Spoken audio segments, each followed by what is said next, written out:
So good day, Sir Jerwin. So this will be my project for microprocessor lecture that consists of 5 example of Java code with the topic of conditional statements, looping, nested loops, array, and procedure. So in this project, I will be showing you different type of example based from the given topics. So I hope you enjoyed my visual lecture and thank you, sir. So okay. So good day, Sir Jarvid. So this is my per example for my microlab project. Okay, so dito po sa part ng kaliwa, makikita niyo po yung aking code sa Java, and sa kanan naman po yung aking code for EMU na translate na from Java. Okay, so papaliwanag ko muna ay aking Java code. So here, in this example, declare lang po ako ng mark. Then nag-declare lang din po ako ng string na grade. Okay, so nag-output lang po ako ng raw grade percentage plus the mark, which is the 88.5 later. So here, in this line, i-check po ang condition kung saan papasok yung mark na dineclare niyo po. Like ito po, naka-declare po dito 88.5. So here po, aalamin po kung saan po papasok in this conditional statement. Aalamin po nitong program kung saan po pasok dito sa mga line na to. Ayan. So here in this first condition, if the mark is greater than 100 or less than 0, this will be the output. In this naman po, if it is greater than or equal to 97, this will be the output, which is 1.0, excellent. The next condition is which is equal to greater than or equal to 94.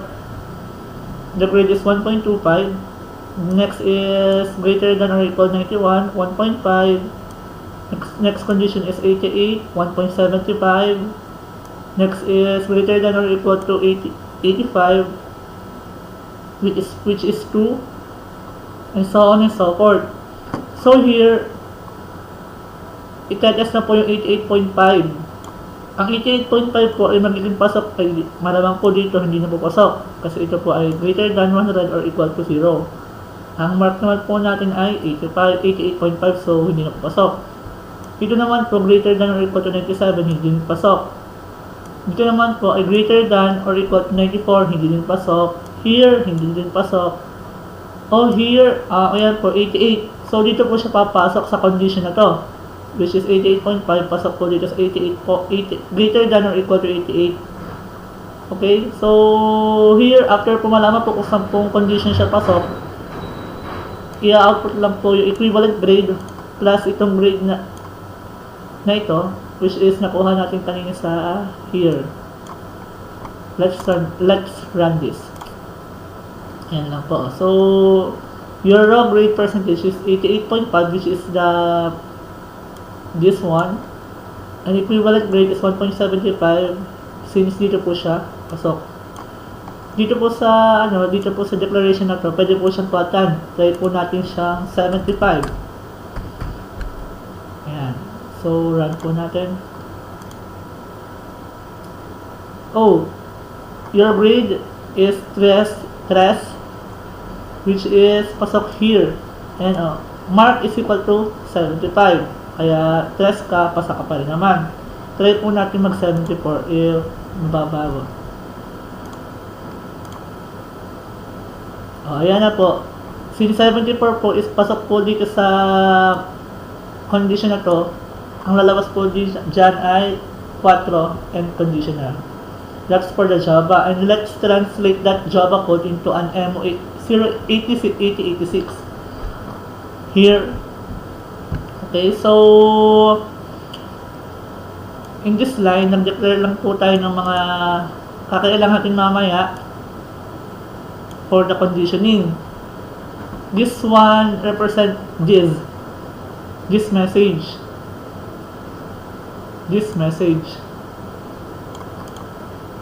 Sa Java, ito po ay parang same po dito. And ito pong mark, ito po yung mark dito, may mark din po dito. Ito po yung pwede po natin palitan, 75, 88, 89, like that. So here po, ilo-load lang po natin yung data. And yung data po, ilalagay po yung offset sa DS. Then here, we will display po muna the raw grade message, which is the here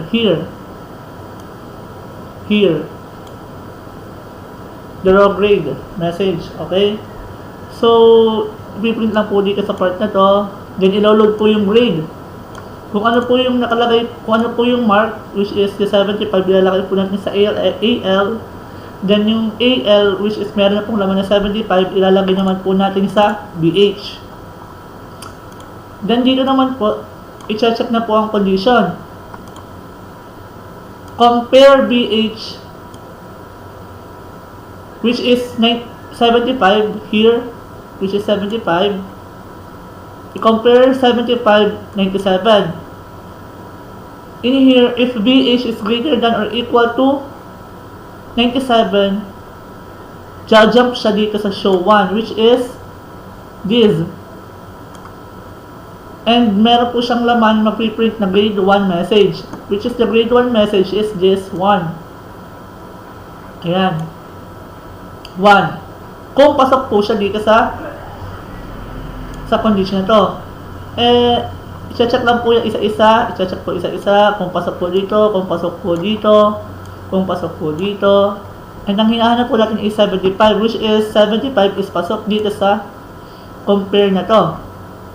Mag-judge, ay din po na patunayan po natin 75 is equal to 75.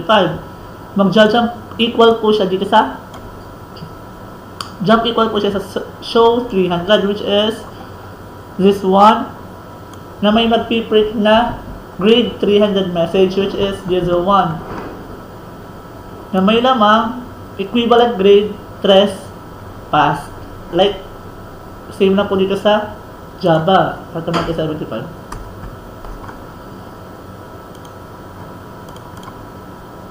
Ayan. Then, terminate the program. Then, end main. Run po natin. Simulate po natin siya. Ayan. So, this is the output of my M code. And this is the output of my Java code. Same lang po siya. And pwede po siyang palitan. Try po natin 80 parehas. 80. And here one. Let's make the mark 80. And here, patunin po natin siya. I-gawin po natin 80. So, run po natin parehas. Run. Then, ito. Run.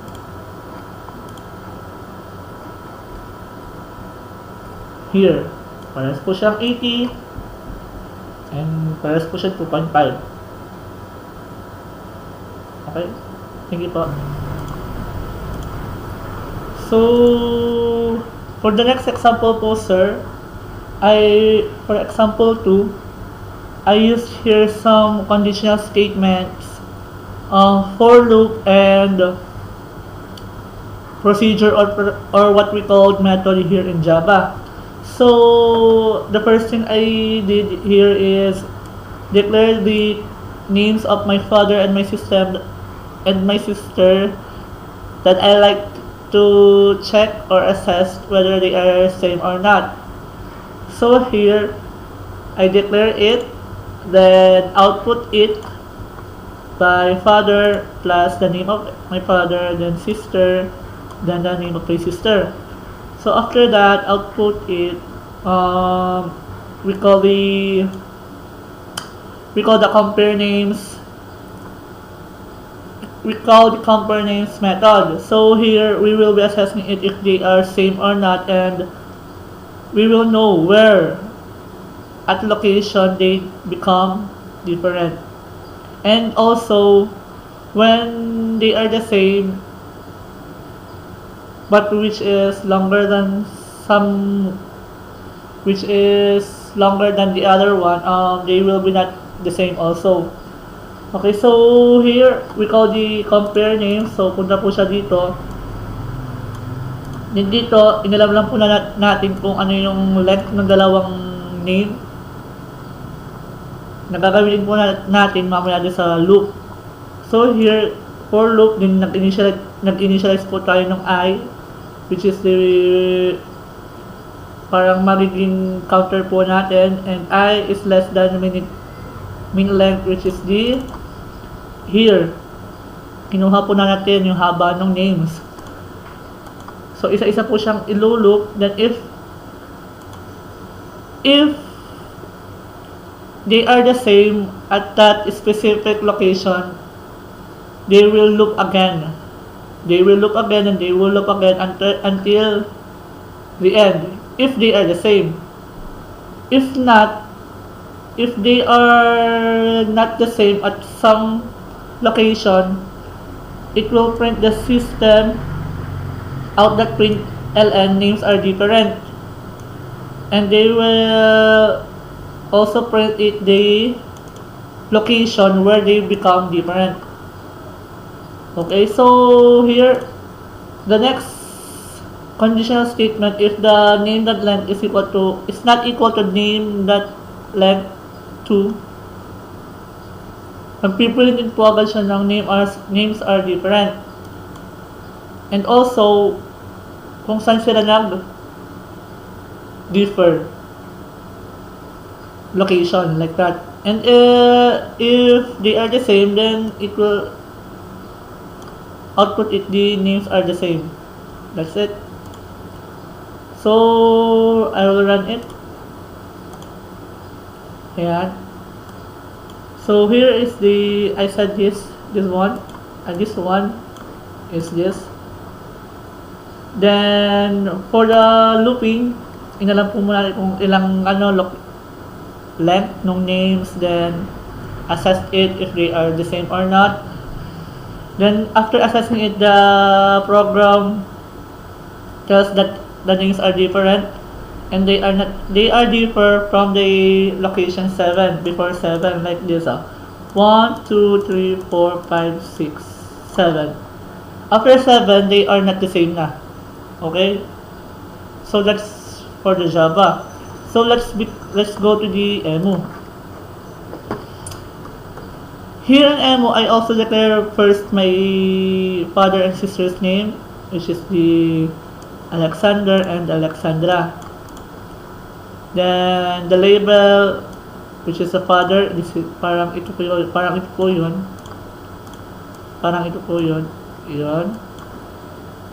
Then the message that will be sent later on, if they are the same, if they are not the same, then the message where they become different here. So in the main code, kinuha lang po natin yung offset ng data, nilagay po natin sa DS, then print the father's name using the label father and the father name. Then display also the sister name, which is the label sister and my sister name. Then also like in the Java, I also call the procedure compare name. Then mag-judge po siya punta sa compare name. Kinuha muna natin mga offset ng father name and sister name, like parang kinuha natin length, first position ng length ng ating name. Then i-check natin itong dalawa, itong SINDI, kung sila is same or not. Ikaw compare. If they are equal, If the names are equal, ay di magja-jump sa equal na dito. Same message, maglulup until the last string or the character, or not, where location will become different. Where, ayan, kinompare, then pag nag-jump po ng jump, pag po na-compare, then they are not the same, mag-jump po siya sa jump not equal, which is here. Kapag po sa not equal, ipiprint mo dito yung names are different, which is this message. Then print also the message different at position. Then kinonvert lang po natin into ASCII which is this, the number of CL, nilagay po natin sa DL, then print it, then new line, then tapos na, then babalik na po sa main, which is the exiting the program after the compare name. So run po natin. So where is that? So run.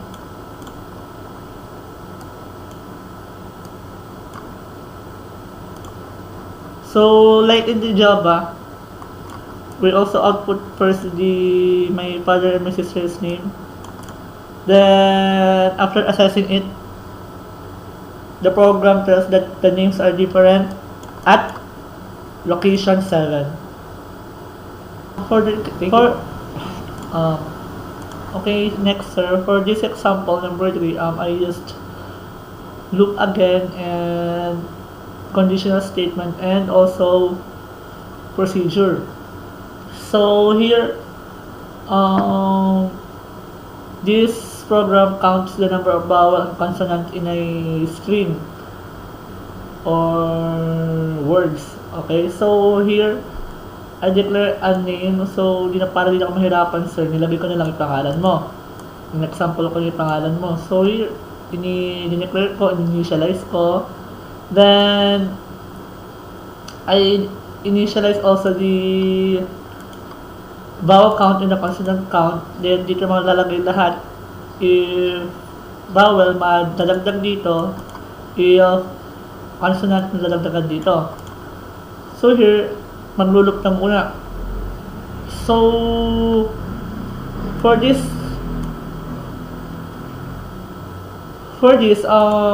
loop, kinuha mo na itong name.length para alam kung gaano kahaba yung iyong string or iyong name.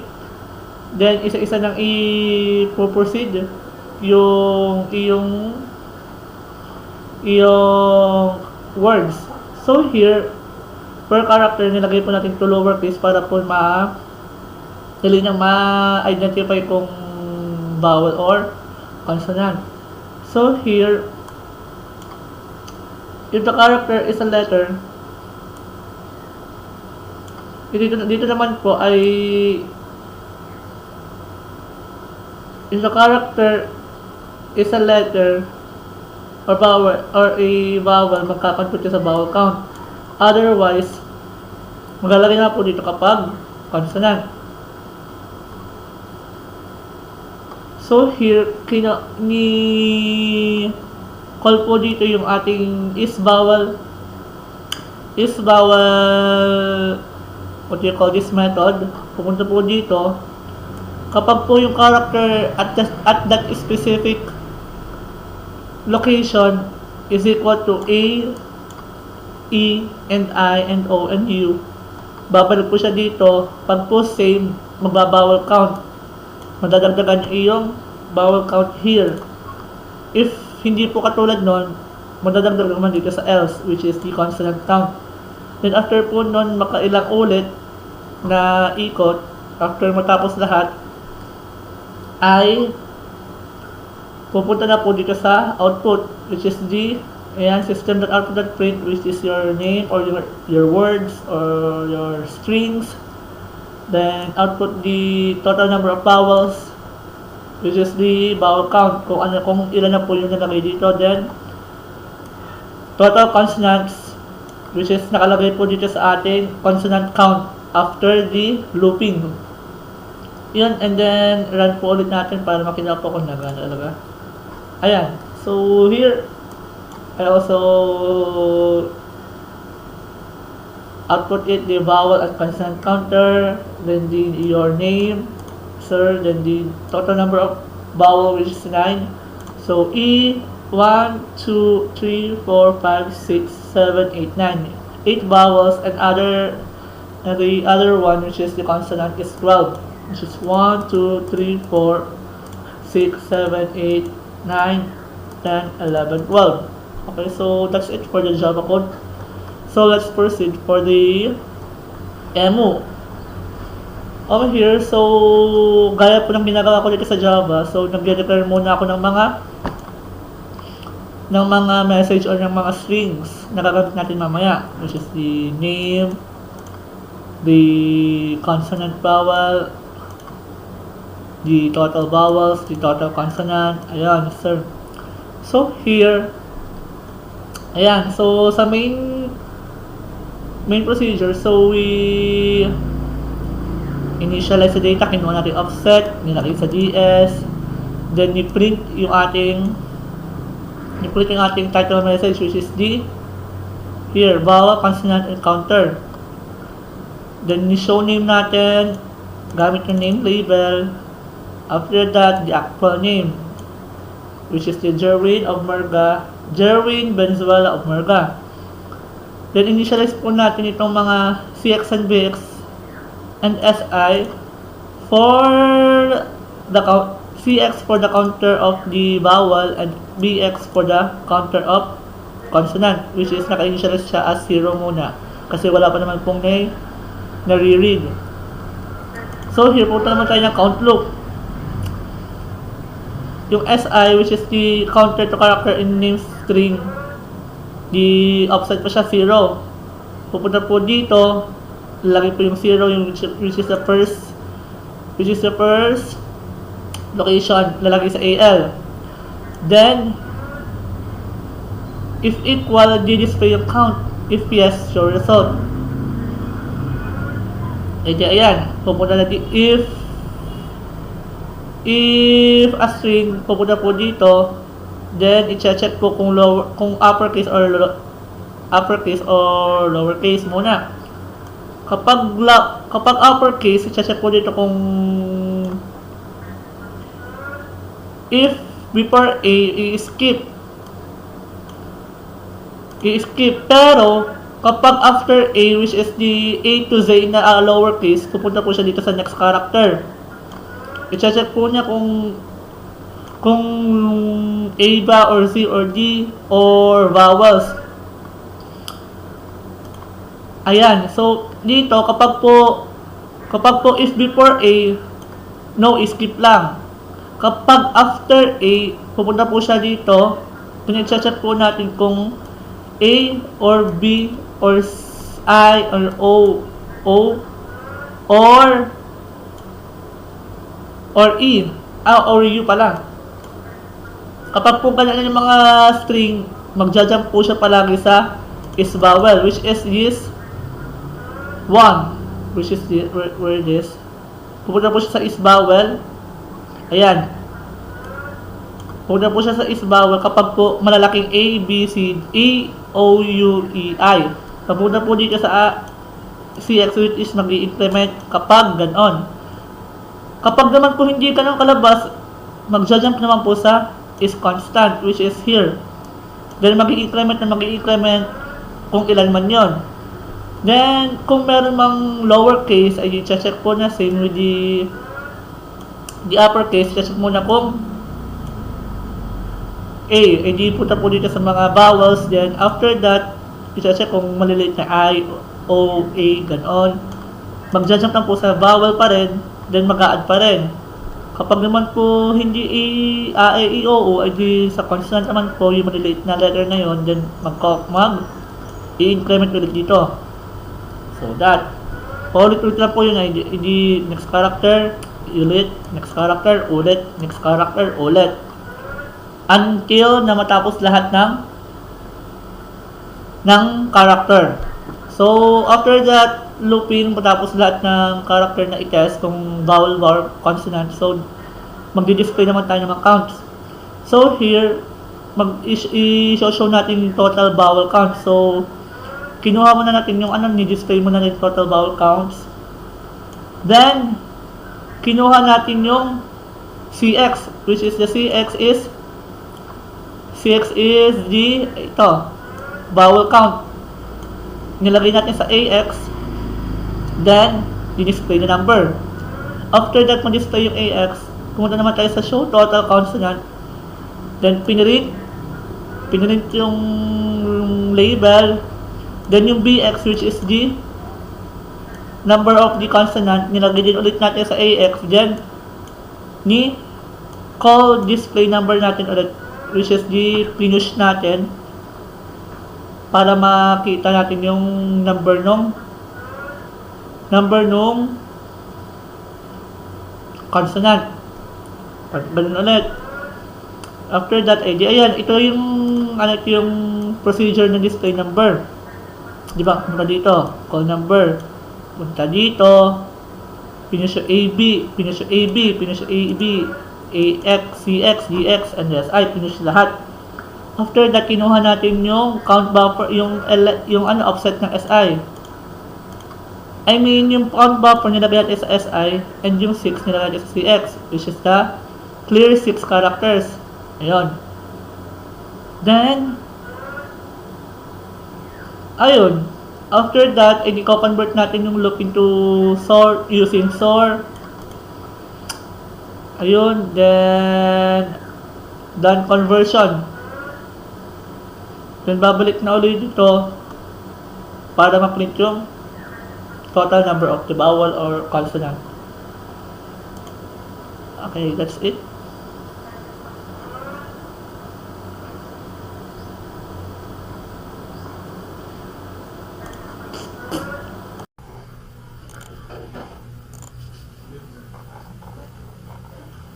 So, for my next example, for example number 4, I use here the array and for loop again.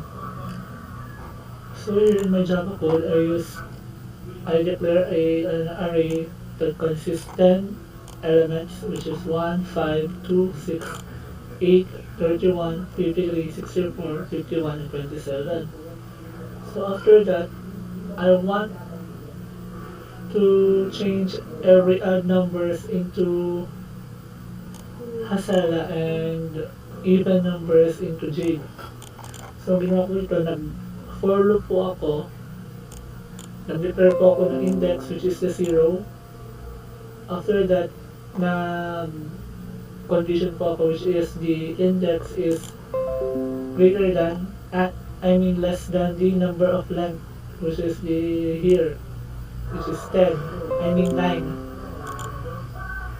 Then, I++, kung ilang beses siya ulit. Sa unang condition, if the number index 0, which is the starting index ng 0, which is D1, if after divided 8, and kung equal to sa 0, mag-print ang Jade. If not, Hasela. Since the number index 0 is 1 and 1 is odd, ang mapiprint dyan ay Hasela since ang kanyang remainder ay hindi 0. After that, mag-loop po ulit siya ng isa.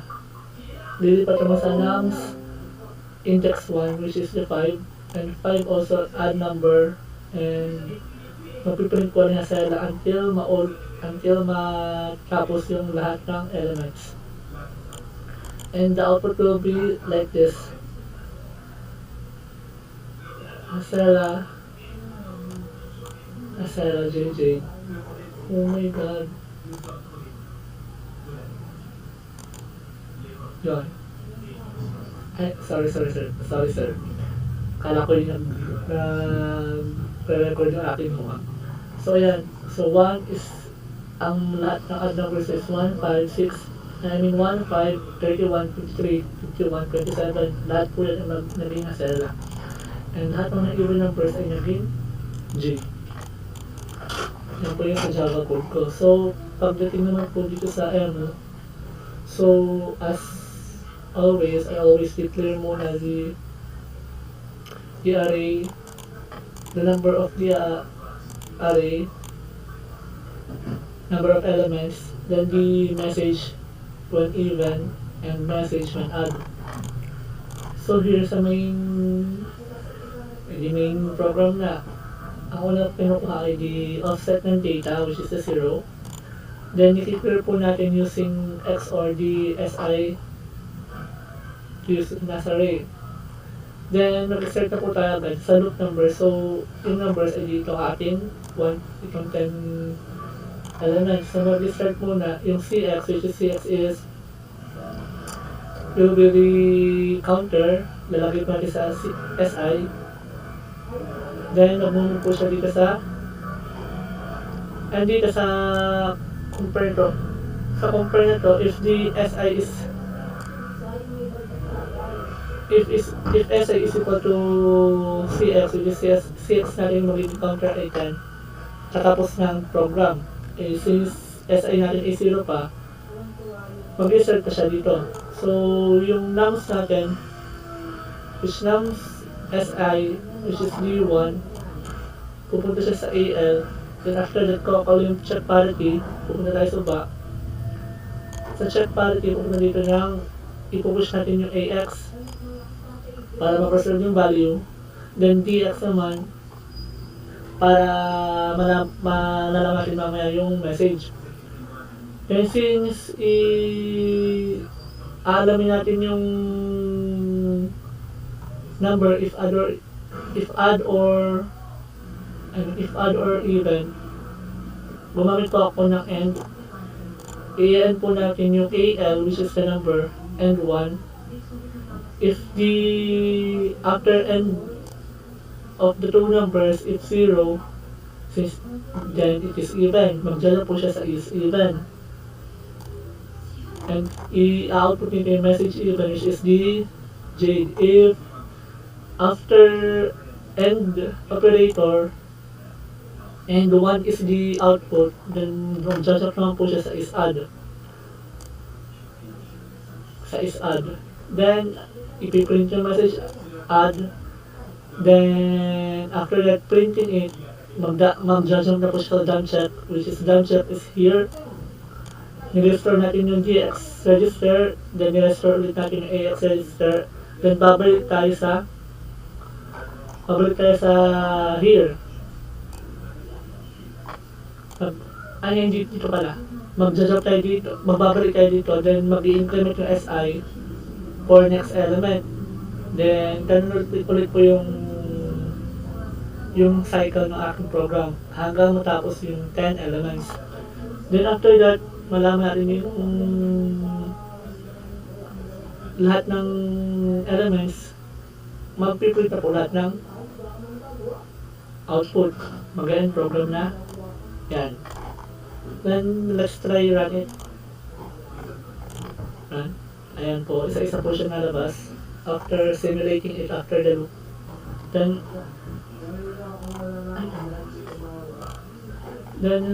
same lang po dito sa sa Java code. Ayan. Same lang po siya na output. Okay.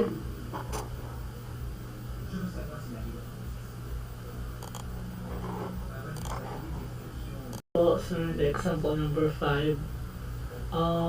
I used here the array, nested loops, and nested loops.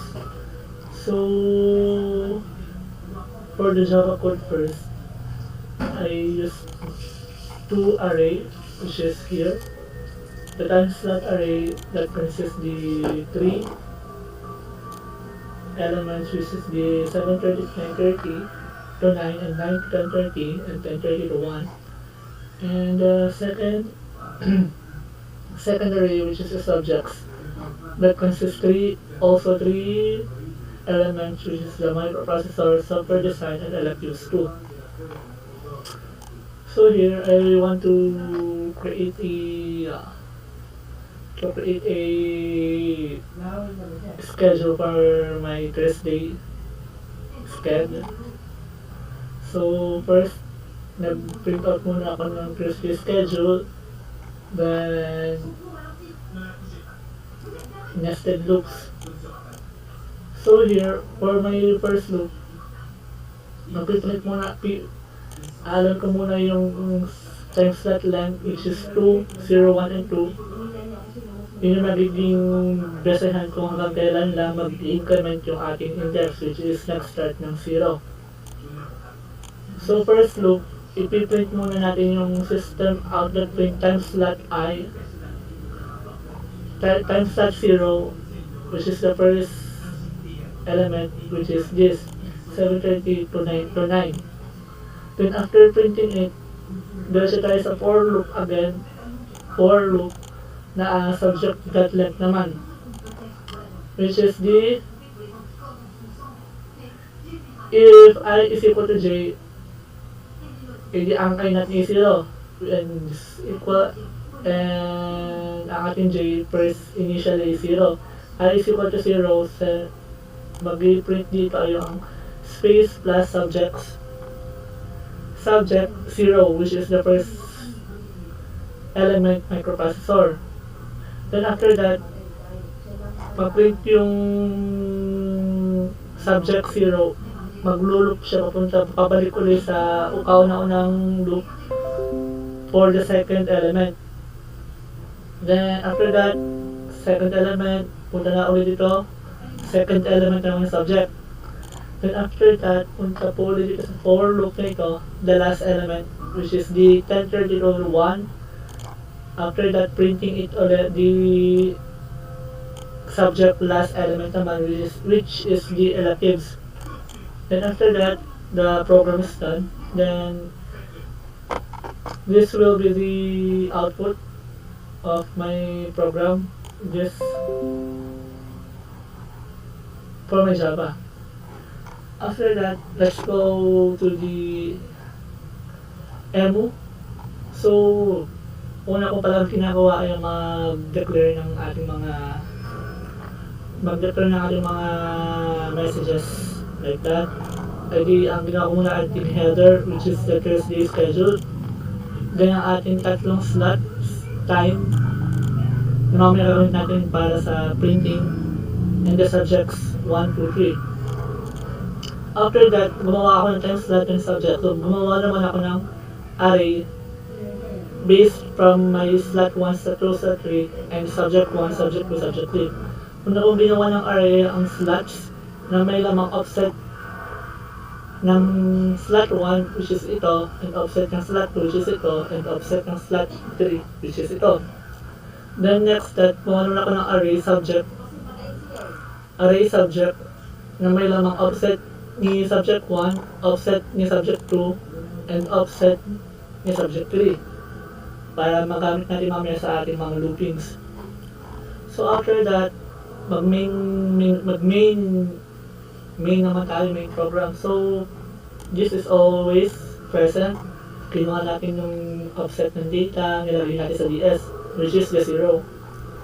Then ang una kong ginawa, itnilin ko muna yung header, which is the message header using Int21H, and this is the message Thursday schedule. After that, printing it, ang counter ng ating loop naman na SI, ginawa ko muna 0 using XOR. So technically ang ating SI index ay 0 muna. So for our outer loop muna, i-compare natin ang SI and 3. Compare SI and the number 3, which is the counter of our elements. So first, magiging 0 and 3. First loop natin yan. Tapos mag-end lang ang program kapag ang ating SI is equal to 3 or greater than 3. So, initially, 0 pa naman yung SI natin. So, i-neglect muna natin ito. I-neglect muna natin. Diretso tayo dito sa print. The slot 1. So, here, pinuha natin yung SI, which is 0, nilagay ito sa BX. Shift left ko. SI siya ko yung BX to 1 para ma-multiply yung index by 2 bytes. So, ni-move lang natin yung ating slash plus BX, which is the slash is the first offset 0 plus BX is 1, so 1. Then, ipiprint natin yung AH na may 1, which is the slot 1 na may laman namang ito, 739. Ipiprint yun. Then, after that, inner loop naman, kinuha yung ating subjects, which is here, ito, plus the BX, which is also 1. So, 1 plus 0 is 1. Nilagay natin sa DX. Then, pinilit natin kung ano yung nasa slot na kauna-unahan, which is the microprocessor. Then, after that, mag-i-increment yung SI. Babalik dito sa ating outer loop. Babalik sa outer loop. Then, yung ating SI nabigin po na. Then, so, di pa rin siya mag-end program kasi hindi pa naman siya greater than or equal to 3. So, dito nabigin ng SI natin ay 1 pala, 1. Bigin SI natin ay 1. Tapos, putang BX, magiging 1. Ay, no. Ay, magiging 1. Tapos, magiging 1 plus 1, magiging 2. So, 2, yung nasa slot 2 natin, ng slot, which is the 9 to 1030 is mag-print. Then, after that, the inner loop naman, ito namang ating subject, which is magiging na itong 1 plus 1 is equal to 2. So, ang ating piprint ay ang ating slot 2, which is the subject 2, which is the software design. And, tapos, babalik ko sa jump, mag-increment po na magiging na itong SI is equal to 2. SI is equal to 2. So, babalik ka dito, then, so on and so forth after matapos yung ating looping. So, after that, makapunta tayo sa last element, babalik tayo dito sa compare SI. So, ang ating magiging SI na natin dito ay magiging 2 na. So, magiging 3 na pala. So, equal na siya sa ating 3. So, mag-end na ang program. Jump na siya dito sa end program, which is tapos na. So, end main na tayo. So, try ko kung na-run. So, run. So, yun. Sabi nga po, lalabas muna interface schedule, then 730. First loop. Then, papunta tayo sa inner loop, which is microprocessor. Then, balik ulit tayo sa outer loop. Yan. Then, after the outer loop, punta ulit tayo sa inner loop, which is this. Ay, mag-increment ng SI. Yan. Ito na yung next loop. Yan. Tapos, last looping na outer, nagiging na 3 yun. Ayun. Pala. Naging BX natin ay 2 kasi ito na yun. Plus 1, naging 3 na. Then, mapiprint ng ating last time slot, which is the 1030. Then, last inner loop, which is reference 2. Done. Thank you, sir, for listening. And, thank you.